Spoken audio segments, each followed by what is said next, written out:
Good morning. Hello. I hope everybody's having a good morning. There we go. All right. As always, throw your comments and your questions in the comments. And if something comes up and I don't answer it today, send me a message. I will answer it later. If you need modifications on top of the ones I show you, send me questions. I'm happy to help. All right. So today we're going to do some weight bearing exercises, which just means standing exercises, exercises where you put weight through your joints, as opposed to non-weight bearing, which are like the lying down exercises. So what you need today is a chair and a step. Stair steps work fine. A block of wood works fine. A sturdy book. Find something. You know what a step is. You're smart people. And away we go. So, we'll start. Hold on, get my shenanigans out of the way here. Crash into my plan. All right. For the step, we're going to start with sit to stands. I'm going to see if I can't get you on my feet. See if I can get you there. Go here. All right. I like sit to stands. It's a good quad exercise. It's like a functional squat because it is a functional squat. Obviously in a squat you don't sit, but this is a really good way to start, and this is working your quads, so we're getting that thigh strength going. And the first one is easy enough. If you want a chair with hands, if like this is a tough one on your knees, get a chair with arms.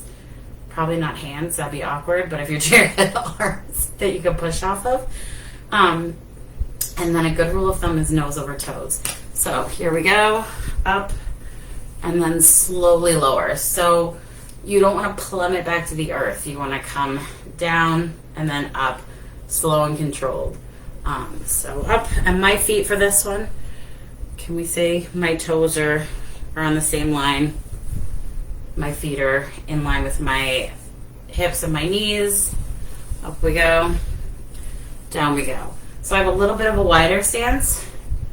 You can bring it a little bit closer together if you want to add a little bit more of a challenge. If you find that when you come closer together, your knees are smooching, you can get yourself a little ball. And that you can, not a big squeeze, just see a big squeeze, no squeeze, just a gentle squeeze, all right? And then you'll feel that input. And so if you find that you're giving a big squeeze as you come up, you can control it and give less of a squeeze, but not so less that you drop it, right? So it just does its job to keep you in line. And if you listen real closely, you can hear my knees crack. So as always, 3 10s. I like 3 10s because it keeps you honest. If you fatigue out at 4 or 5, then 3 5s, and then try in a week or so and do more. That's all. No harm, no foul. My ball doesn't want to stay anywhere today. Just relax yourself. All right, progression. Staggered stance. So think of your feet here, and then we're going to stagger them so one foot comes in front of the other. So the majority of the work is coming from that back leg. So up you go, over that, and down you go, and keep it in line, all right? Let's see what it looks like from the side. Here we go. I'm going to step by step. Staggered stance. 1 foot in the back, 1 foot in the front. All the weight is going through this back leg. Up I go. I'm straightening my knee. I'm not locking it or hyperextending it. Just straightening my knee. This is just a kickstand. All right, and then as I control down, this one's doing the work. See, I can practically lift this one off. It's really not doing anything but a kickstand. You can vary this. So if you want to start with your feet here, not all the way staggered, you can start here, go to here, here, here, work your way up. And so that makes it a little bit easier. Make sure your legs aren't, again, closing in on each other. You don't want those knees to smooch. You want control of that quad in line. Same thing for the other leg. And then just slow and control. You're going to fire that back leg, up you go. If you really get to it, stick that leg out, all right? So single leg squats are a really good workout, and you can start practicing those on a chair. So if you want to do that single leg squat, then practicing on a chair gives you a landing space. It lets your muscles go through that whole range of motion without the need to control all the way down, all the way up without that stop point. As you get better with that, then you can up to taking the chair away, or you can lower the chair height so that you know it's there, but you don't have to go all the way down to the chair height. All right, so that sit to stands. I love those. It's a really good one for you. And then our little friendly step. This is my step. It's about stair height. I think that might be a 6 to 8 inch step, somewhere in that window, somewhere in that vicinity. So step ups. If you need to do this next to the counter, please do. Lead with one leg at a time. Up, tap, down. So this leg is doing all the work. This leg is pulling you up against gravity. Tap, and then it's bringing you down against gravity. Just like with squats, you don't want to see this knee eclipse your toes. So if you go too far forward, you're going to really pay for that in what's happening in your knee. So you really have to load onto that joint and load off that joint. Switch legs. So this one does the work, the load up and the load down. All right, so up, tap, down. Really controlling with this leg, the leg that is on the step. You can get a little bit extra by not touching, coming all the way down, full range of motion, and a little bit extra even in that balance in the other leg.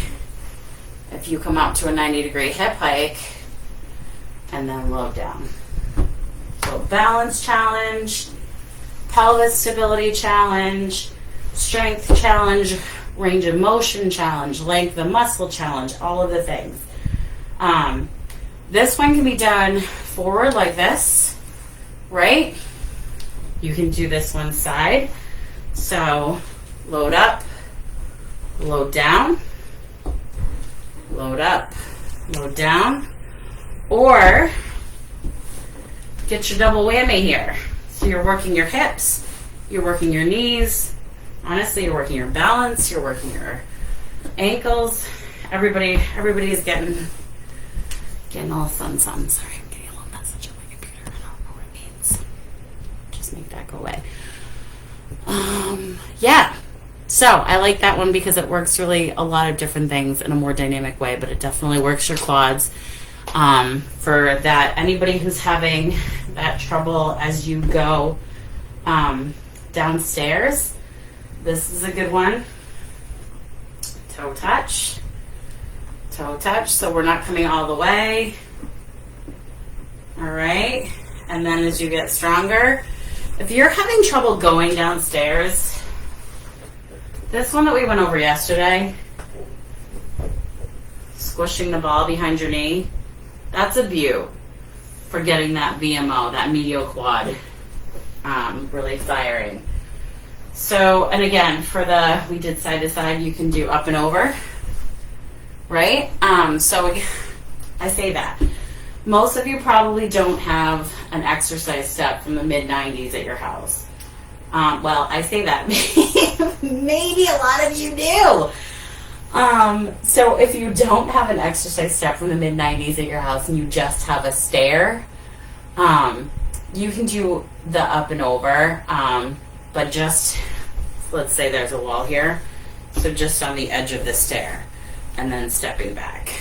All right, so I'm just stepping onto the step and I'm stepping back. So it's a little bit more of an angle instead of the straight up and over. And the same can be said for this way. You can step on the bottom step and then just come off the step. All right, step on the bottom of the step, come off the step. If you have rails or even you know, you get that extra balance touch. I feel like it's going to be a little bit wobbly at the start, but try it out. Be safe. Make good choices. All right, the last one we're going to do today is a calf exercise. And people are like, aren't calves part of the lower leg?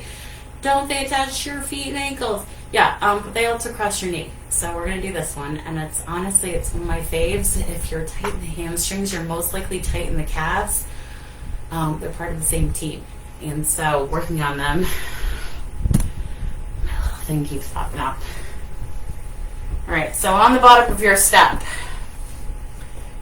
heels hanging off, you're coming up, you're dropping low. All right? That beautiful posture. Don't fall off your step. Drop low. Come up, drop low. So you're getting that little extra range of motion. So flat foot, if you're just doing heel raises on the ground, you're just going up and flat. This one lets you drop down a little bit. You get a little calf stretch, but also you're using the full range of motion of that calf muscle, right? So you're dropping your heels and you're then you're coming all the way up. For any of these, if they hurt, don't do them, as always. If they're not hard enough, add weight. And to add weight for these, you can carry something. You can put a backpack on that's got a 5-pound weight, a 10-pound weight in it. You can piggyback your kid. Make it a family exercise. Throw a kid on your back. Let's face it, you probably do most of these with a kid on your back anyway, or somewhere on your body. And so you can do that. And I hope everyone has a great Wednesday. Yep, Wednesday. We made it halfway through the week. Fantastic for us. If you have any questions, throw them my way. And see you guys on Friday.